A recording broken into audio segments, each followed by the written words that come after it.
people like me. There are sharks in the ocean. If you want to stay a fish, you're going to fucking lose. There are people like me who wake up and think, fuck it, I want more. Don't give a shit. I already have everything I could ever think of. I already have enough money to buy everything I could ever dream of. I can't even think of anything on the planet I want. Don't care. I want more so I can take it from others. There are people like me that exist, and you have to compete against people like me. It's player versus player. So when I say lazy, my entire life is work. And when I say that, people think that's depressing. No, it's not. It's not depressing. I love it. Every single thing I do is work. When I go to the gym, it's so I'm in fantastic shape, so I can call everyone a brokey, and they don't want to come up to me on the street because I know I'll fuck them up. Work. When I come here and do a podcast and have a nice conversation with you gentlemen, work. I'm making money in between, work. When I'm it's work. So that when me and her go to the club, she behaves herself with all the other girlfriends around because she knows Big D. You understand? It's all work. Life is work. Existence is work. If I'm awake, I'm working. Every single thing I do is conscious. It's all done on purpose. Now, we're going to finish this podcast. I don't know what you guys are going to do afterwards. But you could certainly film 10 podcasts in a row if you wanted to, but you won't because you're fucking lazy. That is the truth.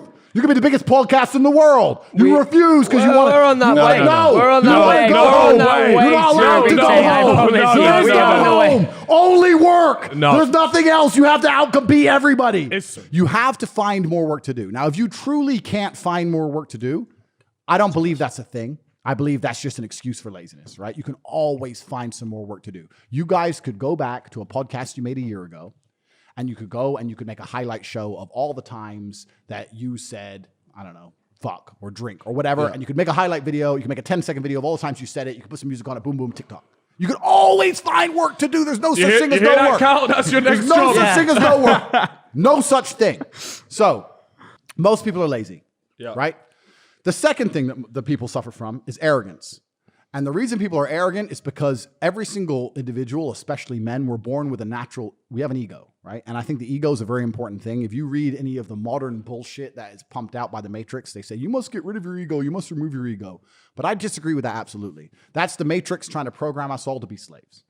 If someone has an ego, they are full of pride. And if you're full of pride, you do a good job. If you are proud of yourself, if you're proud of your body, you're going to have a good body. If you're proud of your work, you're going to do good work. If you're proud of the things you say, you're going to make sure the things you say are intellectual and well thought through, right? So they try and tell you to have no ego, to remove your pride so that you'll accept the programming from the Matrix. They want to make sure that you're an empty vessel. They can just insert their programming. So you need to have an ego. And the ego can either be your best friend or your enemy. An ego you work hard to justify is a superpower. An ego that you have without justification is here to hinder you. So I'll give you an example of me, right? I've always had an ego. But I realized that I was full of shit having an ego if I wasn't actually a capable fighter who was rich as fuck with a dangerous world-class network. I realized that having an ego without those things was just bollocks. So I had 87 professional fights and I made $100 million. And I built the war room and got one of the most powerful networks on the planet. And now I get to have my ego justified and I get to sit here on podcasts and talk with confidence because I've justified my ego. I knew what I wanted to be and I justified it. Right? If you have an ego and go, well, I don't have those things, but I don't need those things, then you're fucked, right? So most people are arrogant.